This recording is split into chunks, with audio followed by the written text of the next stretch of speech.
moment, nous allons remplir notre objectif principal. On va éviter de merder à nouveau. En d'autres termes, sujet à notre diplomatie, Anatole, je pense que des hommes armés ayant le même objectif que nous ne sont probablement pas autant ouverts à la discussion que tu le penses. Avec toute l'amitié que j'ai à ton égard, capitaine, et le respect que je te dois, j'ai passé 15 ans de ma vie à faire de la négociation. C'est lorsque l'on est en situation de faiblesse que l'on négocie. La seule chose qui empêchait ce commando de lancer la grenade, c'était de savoir d'où on venait, car ils avaient été doublés. Je te l'accorde, mais disons qu'à l'avenir, il faudrait éviter de vendre les gens qui nous emploient au premier venu. Ne jamais mentir en négociation. Il aurait juste fallu leur faire croire qu'il aurait été désavantageux pour eux de nous tuer. Effectivement. Mais le seul moyen était de dire la vérité. Dans une telle situation, pour moi, l'objectif était d'en sortir vivant, pas d'avoir 100 000 crédits. Je renouvelle mes excuses pour ce manque de respect, mais je tiens à ma vie plus qu'à ton respect. Sans rancune, le pilote lui tendit la main pour conclure cette discussion en de bons termes, mais Ichiro l'ignora. On n'a pas encore fini la mission. Puis il quitta la pièce. Une fois de retour dans le secteur de la salamandre, une transmission cryptée atteignit le Fraternity. Sortez, on ignore de qui il s'agit. Je m'en occupe. Nelsie, tu peux rester. Équipe ton casque. Une fois la communication acceptée, Ichiro put voir un homme chauve, la cinquantaine, assis à un bureau. La lumière provenait d'un spot derrière lui, ce qui ne permettait pas d'identifier ses traits. Le reste de l'équipage pouvait simplement entendre une voix. Début de transmission. Ici le capitaine du Fraternity. Veuillez vous identifier. Capitaine, je représente une organisation indépendante souhaitant rétablir l'équilibre. Nous avons espionné votre conversation avec l'Orla Onyx. Nous vous proposons de nous retrouver afin de pouvoir nous expliquer, dans le secret, ainsi que de nous débarrasser de ce colis. Ah, c'est étrange. Que me proposez-vous en échange? Je tiens à vous préciser que si nous avons pu vous écouter, d'autres l'ont pu également.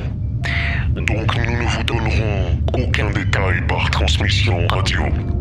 Sachez que renverser ce pouvoir prendra du temps, et nous ne procédons pas par la force. C'est une chance que l'Argus ait connu une avarie. Je ne peux vous payer de façon monétaire, mais je peux vous rétribuer par des informations. Le colis que vous avez récupéré est une arme biologique. J'avais effectivement ces doutes. Et donc vous voulez rétablir l'équilibre, c'est ça? En votre avantage, peut-être? Nous tentons de vous approcher car nous pensons que vous pouvez être un grand atout. Si vous souhaitez nous remettre ce colis afin qu'il soit détruit, vous remarquerez par vous-même les conséquences positives de votre décision. Je suppose que vous ne portez pas les corporations dans votre cœur. Certaines plus que d'autres. Quel dommage. Mais nous pouvons quand même discuter. Je suis prêt à accepter une rencontre, mais nous communiquerons à distance. Si vous souhaitez vous compromettre, fort bien. Mais ce n'est pas notre cas. Je transmets des coordonnées à votre aide de camp. La décision vous appartient. En tout cas, je serai ravi de me rendre compte que vous n'êtes pas comme votre père. Fin de transmission.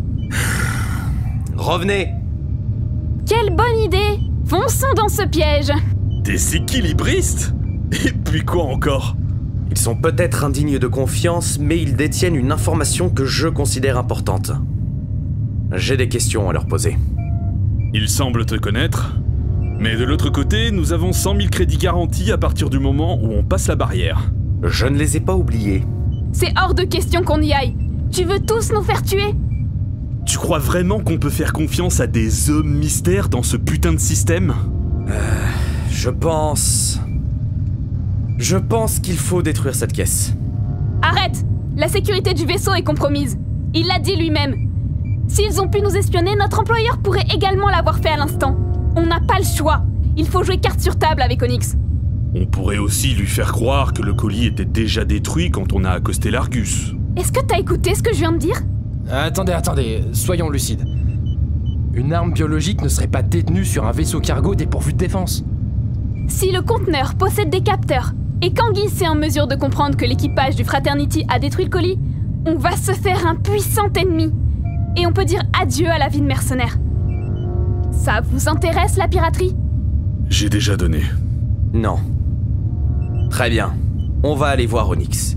Un vaisseau de classe Minotaur, un croiseur de bataille, lourdement armé et transportant sans doute une armée, se trouvait en station au-dessus de Nionov.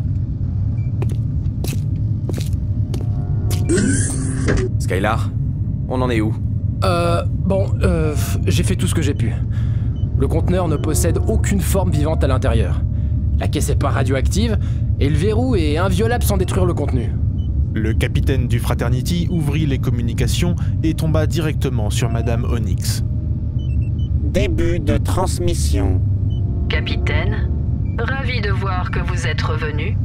En effet, je suis revenu. Mais il y a eu des complications. L'un de mes hommes a frôlé la mort dans cette histoire. J'espère obtenir compensation. Nous vous avons promis des fournitures médicales. Ce sera amplement suffisant pour pallier aux dépenses pour votre membre d'équipage. Approchez-vous de notre vaisseau. Une navette va vous escorter. Leur radar permit de voir que l'une des nombreuses navettes pouvant être contenues à l'intérieur d'un bâtiment de cette classe avait décollé. Une fois accostés, des scientifiques en blouse blanche ainsi qu'une dizaine de militaires en treillis et armés examinèrent le colis dans le Fraternity. Ils firent une série de tests, puis l'embarquèrent.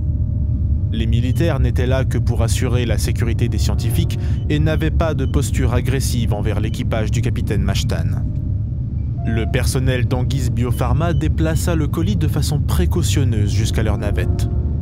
L'un des soldats fournit une caisse en métal à Ichiro dont le contenu révéla du matériel médical et des petites cartes de couleur que l'on appelle des crédits. La boîte contenait également des seringues, produits et autres scalpels. Ce sera utile à Killan une fois qu'il aura émergé. Je tiens à vous prévenir. Quand nous sommes arrivés sur l'Argus, un commando avait tué tout le monde. Je vois. J'ai vérifié. Aucun tatouage. Et leurs empreintes digitales avaient été brûlées. Le mode opératoire pourrait correspondre à un type de commando travaillant avec la division Eclipse. Nous allons ouvrir une enquête. Mais en l'absence de signes distinctifs de survivants et l'Argus sur le point de s'écraser sur Ceinturion, cela ne conduira probablement nulle part. Profitez de votre paiement. Et merci encore, capitaine. Nous nous reverrons. Fin de transmission. Une fois 50 000 crédits dépensés, le vaisseau était à nouveau parfaitement fonctionnel. Il pouvait désormais retourner à la raison pour laquelle le Fraternity se trouvait initialement dans le secteur de la Salamandre, chercher des traces de Moira, l'ex-compagne d'Anatole sur Morix. Le soir venu, après s'être administré son traitement, Anatole consulta à nouveau son réseau d'informateurs. Il chercha toutefois un lien entre ces mines de Gliat que le PDA mentionnait et les attaques du groupe Cyclone, mais rien ne ressortait. Anatole savait que les deux lunes de Silirion, Néréus et Gliat, n'étaient pas des endroits de vie. On y conduisait surtout des recherches scientifiques car les environnements y étaient très difficiles. Il découvrit dans les archives que la FSG aurait abattu le vaisseau du groupe Cyclone 4 ans auparavant. Leur leader de l'époque, Dusty Marlon, se trouvait à bord, ce qui mit fin à leurs activités. Il manquait d'informations pour conduire une enquête, mais était bien décidé à poursuivre. Tout ceci était trop curieux pour que cela soit sans rapport. Anatole consulta les forums cryptés sur lesquels il avait posé des questions. Answer. Les réfugiés de l'attaque sur Néréus ont été rapatriés sur le système Perceval. Pourquoi si loin? Lucky Rose, les mines de Gliat sont infestées de vers stellaires. C'est courant d'en trouver sur des astéroïdes. Il y en a énormément dans le système Seletia, il faut croire qu'il n'en avait jamais vu sur Gliat. Anonyme. Un vaisseau s'est approché trop près de Zion. Il a été abattu sans sommation. Ichiro, seul sur le pont, regardait les informations qui passaient en boucle le reportage de l'attaque terroriste sur Néréus. Il chercha des informations publiques sur son père, Yaku Mashtan, éminent membre de Cayman Industries. Mais il semblait qu'il se soit fait discret ces derniers temps, ce qui était inhabituel. Il savait qu'il serait bon de se faire oublier quelque temps. Il finit par tenter de trouver le sommeil. Nelsie, alors qu'elle se détendait dans ses quartiers, repensait à toutes les choses qu'elle avait faites pour se retrouver là. Elle fut tirée de sa somnolence par le clignotement de son transpondeur. Elle avait reçu l'ordre de devenir agent dormant à bord du Fraternity pour le compte de la division Eclipse, et elle recevait enfin ses ordres. Rendez-vous sur Morix, aux coordonnées -44 52 78, -112 92 78 pour une mission d'élimination. Le nom de code de votre cible est Grace. Pas de photos, pas d'informations. Cela ressemblait bien à la façon de faire de la division Eclipse, qui était les services secrets de la galaxie. Nelsie et son ancien commando l'avaient découvert à leurs dépens. Les coordonnées affichées désignaient un endroit proche de la colonie Baldur sur Morix. Elle avait connaissance de la présence d'une base militaire sur Baldur, tenue par les forces de sécurité galactiques. Cette situation était convenable pour Nelsie, qui savait qu'Anatole cherchait quelqu'un sur Morix. Pas besoin d'excuses pour s'y rendre. Elle s'allongea et ferma les yeux, sans aucune inquiétude pour la journée de demain.